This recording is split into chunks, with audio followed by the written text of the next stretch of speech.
perjalanan haji dihapuskan dari Indonesia karena membuang uang triliunan rupiah. Itu karangan orang-orang Arab yang diuntungkan orang Arab. Begitu sentimennya kepada Arab karena S3-nya beliau ini di Amerika, Pak, di brainwash sama Yahudi. Bangun kebencian kepada Islam.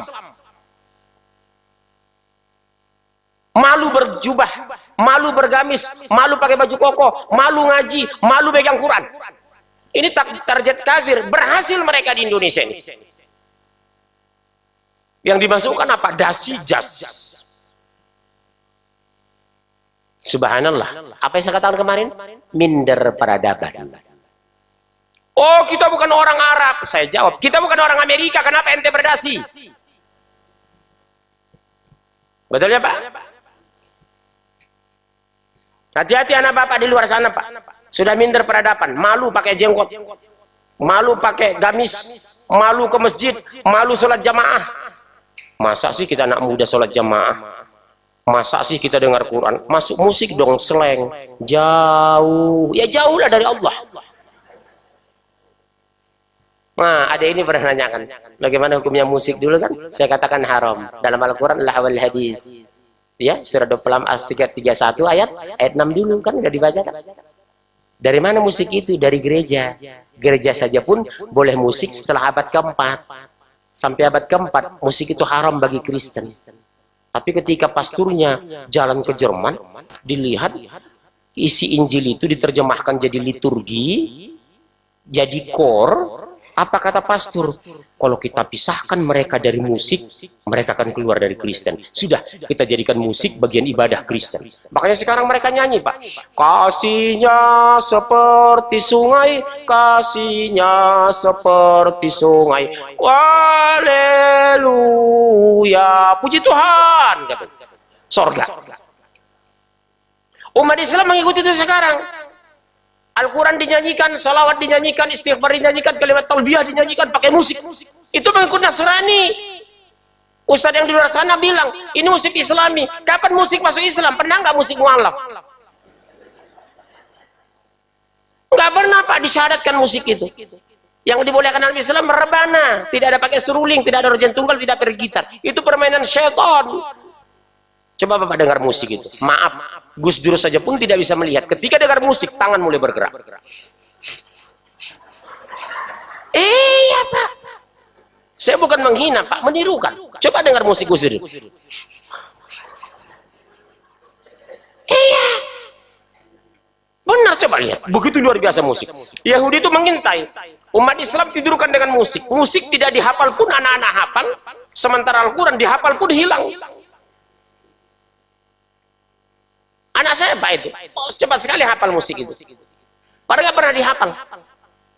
Tapi baca Quran, meringis baru mau. Kenapa? Begitu disuruh baca Quran, setannya langsung masuk. Coba lihat Bapak kan, asal ngaji cari senderan. Kenapa? Setan menyuruh nyender gitu. Iya Pak, pengaruh setan ibu itu. Akhirnya kesetanan. Terus tentang setan, telah ditetapkan bahwa siapa yang berkawan dengan dia, maka dia akan menyesatkannya. Barang siapa yang berteman dengan setan, pasti dijamin Allah loh. Pasti menyesatkan. Masalahnya Bapak tahu nggak? Antum tahu nggak? Kenapa semudah itu kena bisikan setan? Karena mempengaruhi manusia tidak pulkar, tidak kasar, tidak keras, lembut, halus. Itulah yang dilakukan orang jilid. Udahlah, kita nggak perlulah mengaku masuk surga. Orang lain juga punya hak kok. Udahlah, nggak usah sholat kok. Yang penting kebaikan. Nggak usah kurban, yang penting sedekah. Nggak usah berangkat naik haji, yang penting membangun orang muslim yang tidak mampu. Nggak perlu sholat lah, yang penting eling. Iya Bu, setan itu menggoda Adam halus sekali. Dia tidak kasar, tidak vulgar. Makanya di Indonesia ustaz-ustaz lembut itu disenangi.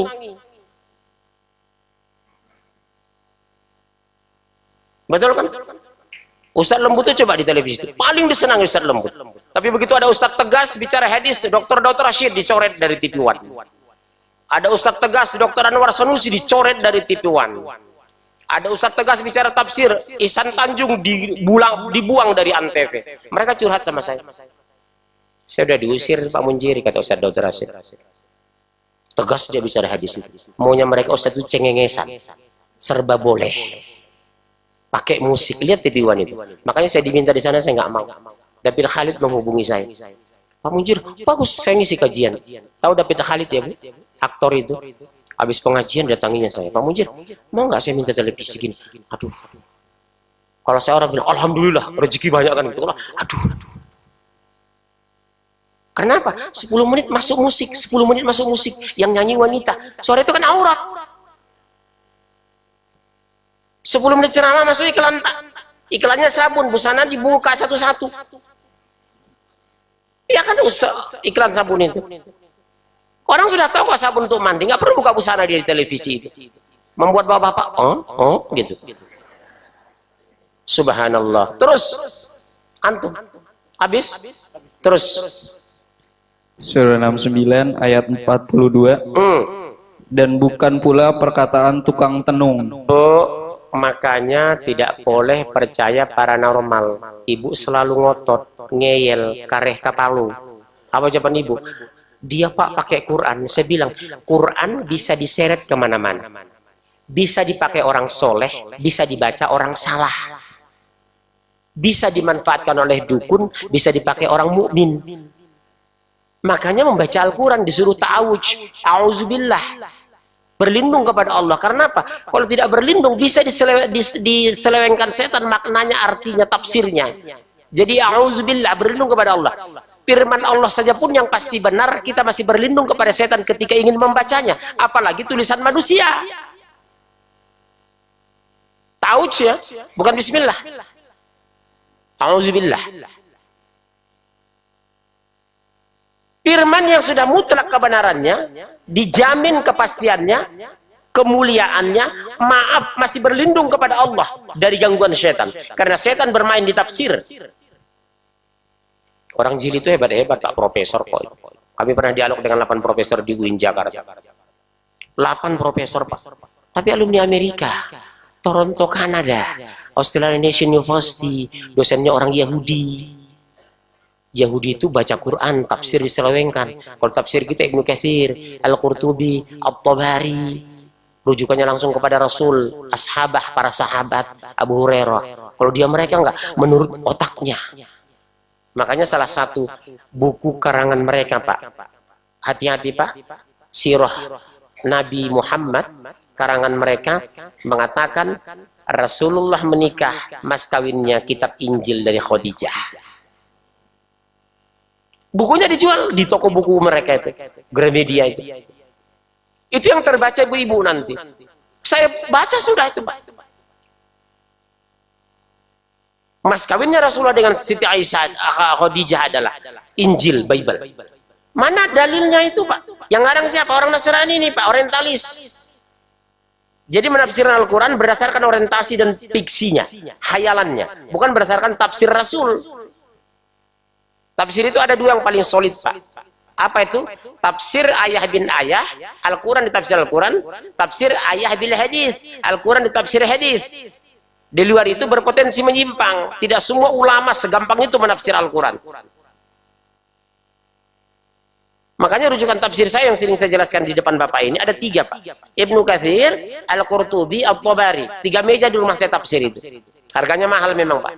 Seluruhnya sekitar 20-an, 20 juta. Satu meja nggak muat itu Pak tafsir itu. At-Tabari itu. Kenapa saya membaca itu? Karena aman saya. Tafsirnya langsung kepada Rasul. Tafsirnya kepada sahabat. Ibnu Abbas. Ibnu Jarir. Kalau sekarang kan terbalik. Semua menafsir Quran.